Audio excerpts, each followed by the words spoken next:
ole hei voin le hun thatak mai pathian in siam saka thu toite mai pon chona hun tha in siam saka wangin pathian hen alom thu kan seim sadua chuan hei khovelin hun har sa kan tok meka hun har sa kan tok mekara biakina hun eng mochin in khom theloin hun kan mang to ani a chu wang chuan in zawain Krista ta na ka tho puite a mingin ali so Krista mingin chibai thatar kan bu masa chewani ole hei vein ni hian thil tam tak mai ruwa a oma hun har sa khowele kan to mek lai a po hian pathian khongai na le enkol na dom tak mai te changin tun hun thleng main kor chunga po har san na le boina te tok lovin vein ni hun kan thena wang po hian kor mi puiten lom thu kan sei mot mot hi apoi mo tak zet zet ne ti hi kan sei ma sadu ni sela a thain ka sia a karil ruwa thil tam taka om me kara hian thil pakhat hun toy te hanman kan du a chu kathil tron sei du le pathian thu karil ro om reng mai karon tar lan du chu hei hi ani thu fing te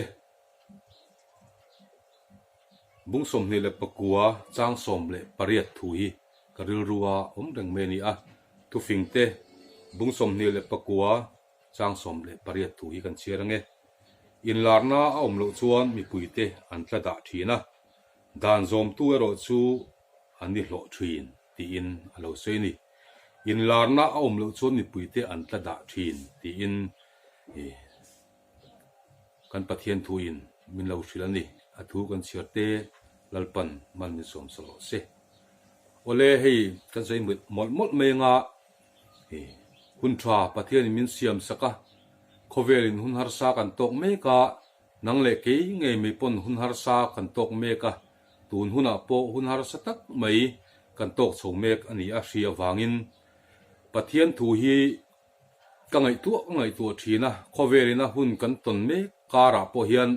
pathian rem ruat na lo chon khovela thil la thlengai lo ni ti hi alang chiang lein ka hria a hri ta po hian engangin nge kan chunga a khati tak maya na tho chu ti te po ka ngai tu thina ni chu wang chuan kan pathian thu chuan in lar na om lo chuan mi puite an tla da thin ti in alo sei ni voini hian kan nun alo in tha da thinem lali su Krista kan rin na konga po hian nang le ke po hi kan lo in tha da viau thinem khovel poi lo in tha da to po ani mai the chu tiang khovel a chon kan cheng mek ani a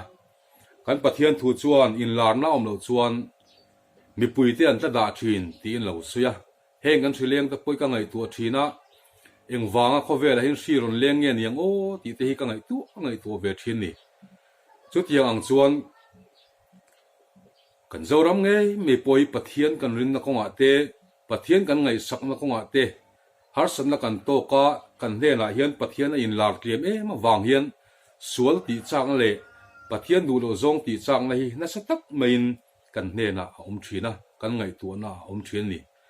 chu wang chuan nang le ke hnenah hian eng lai mai po hian lalpa hi a in lar fo lo chuan nang ma khan sual ti chang na alo lian anga har san na itok chodon ani chu wang chuan lalpa kan hnenah ron in lar fo hi a poimo in hnenah lalpa in lar thinem in hnenah lalpa in lar fo lo chuan rong bol tu in ni emo lali so Krista ring tu I lo ni po ni mai the amai ro chu hnenah hin lalpa hi eng lai mai po ron in lar fo lo chuan inun alo in tha danga inun hi pathian du lo zong thil ti in hun I lo mang po ani mai the ni chu wang chuan eng wangin nge tun huna hian suali khoi meka eng wangin nge pathian du lo zong thil kan ti thin kan ti chuan kan hnenah lalpa in lar tlem em awang hian pathian du zong hi kan lo ti thelo mai chau hi alo ni thin ti hi tukin zinga hian wen ni hian ka sei thar non le du ani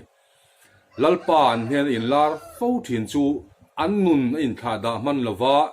na satak main pathian du zong enge ti in an ngai to fo thian ni chu wang chuan tun huna po hian nang ngei me po kha pathian du zong ti thei tura in bua sei fo apoimo chumi pathian du zong ti thei tura ta na chuna poimo berchu I hnenah lalpa a in lar fo hi apoimo takzit zitani chu wang chuan kan rama po hian he hri wangin lalpa kan hnenah ron in puanga he hri wang hian lalpa kan hnenah ron in lar mek kan ni hi chu wang chuan ka hun tha hun lomom kan nei thein tur ta na te hun thatak kan nei thein tur ta na lalpa kan awa lalpa kan hnenah ron in lar thei tura kan in buat sei fo hi ava poimo te lul em ti hi kan sei thar nun le du ani lalpa pathian in lar na reng a chuan damna thing thin ti hi tun ziang a hian ka sei du mei chati put doctor sang te rona atlan kuala abeidon to nuwa lali so krista puan mor atika damna alo changta ang hian kha mei chati put nena khan isu krista chorin lara athil ti theina aron lang chuaka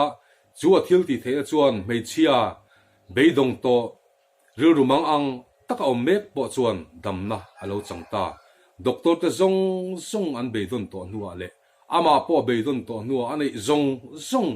atiral victo nuwa Isua thilti theina alo langa lali su krista chu mei chenu hnen chunon in larin damna alo changta ni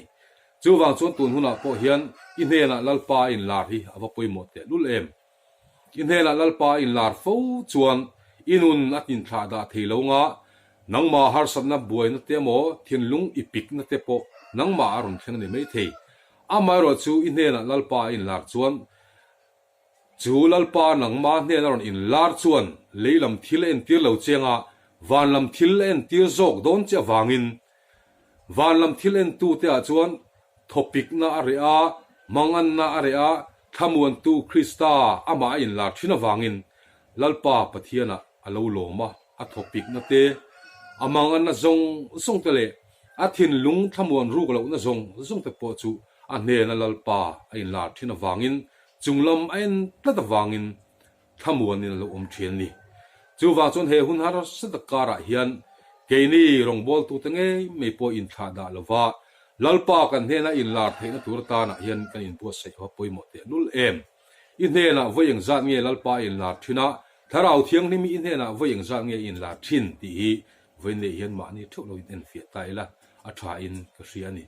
war takin chu ka sei do ni chu wang chuan lalpa in hena rin lar ngai lo ni chuan rin na ko ngai thang len thei lo wanga har san na le beidon na ruama i tlan lu tanga ring lo mi tam tak lalpa an hen in lar ngai lo te nun hian chut taila mani luka thil theng te kha han chut taila arap thak te ro me chatli rol bia zir lai nge me po laptop leina ani lo wangin apathiana hne ro in lar lova har san na to ka ama in chong tang na zuang tha athita ni ti kan hriani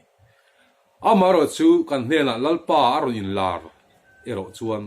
chung har san na le ta na te lungai na te beidon na te kan chung aron theng thin ma se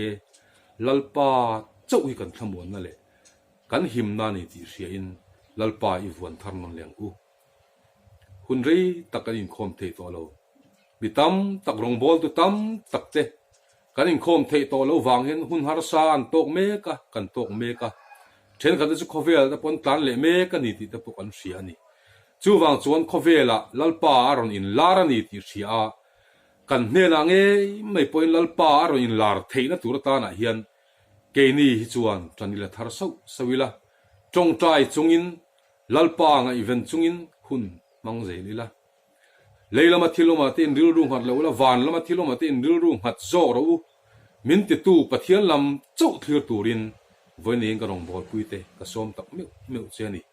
heng hun har satakara hian lalpa nai then turta na hun mangila lalpa kianga om na turta na heng hun kan har sa kan to me te I mangila lalpa du zong ange lalpa lom zong ange ti ngai to chungin kan hun hi I mang u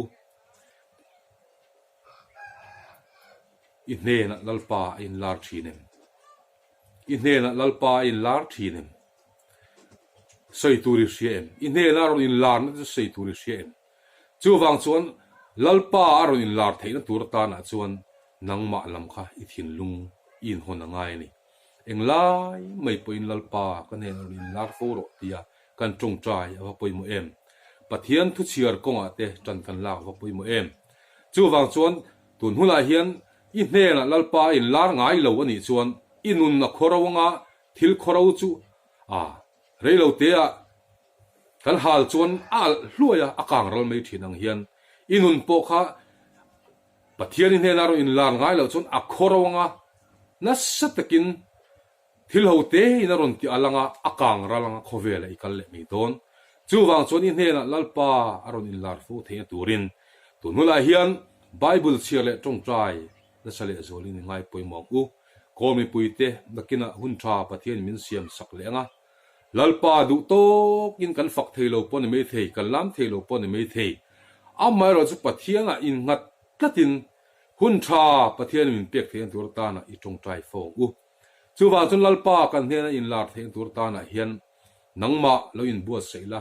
in buat seila englai me pon lalpa kan hen ro in laro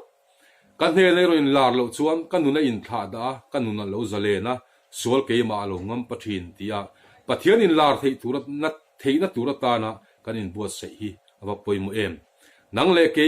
pathian in lar na dal thei tu kan hne na ro in lar na tur dal thei tu zong khovel thilte rip tha in hun har sa kan to mek lai le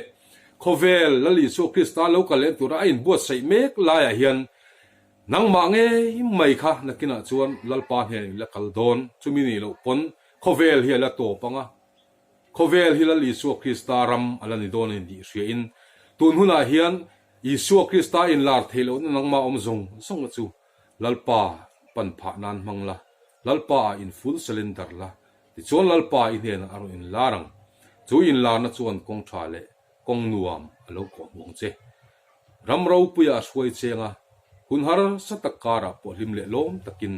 lalpa in hena in lar fo chuan chuan thamuan che in om pui don che ni ti hre chungin in hena lalpa in lar the turta na ithin lungzong zungin lalpa ringla ithin lungzong zungin lalpa kola tuni lalpa ko na huna tha ani ti hria lalpa awa hun tha hun lom om mang thei tura kanin bo sei than non le awa poimo em pathian thu chuan ngai te tuni hun lom om chu ni atu ngai te tuni chandam na ni chu ni ti alo siang khan hun lom om chuan hun lom om lo hian minat lak bo to na wangin hun tha le hun lom om kan nei lai hian kan hne na lalpa in lar theng tur ta na hian kan zawa in bo sei phar zen uti chu kan in som ni se athange lalpan thu kan ti ri toy te kan zatan man ni som sak thu ro se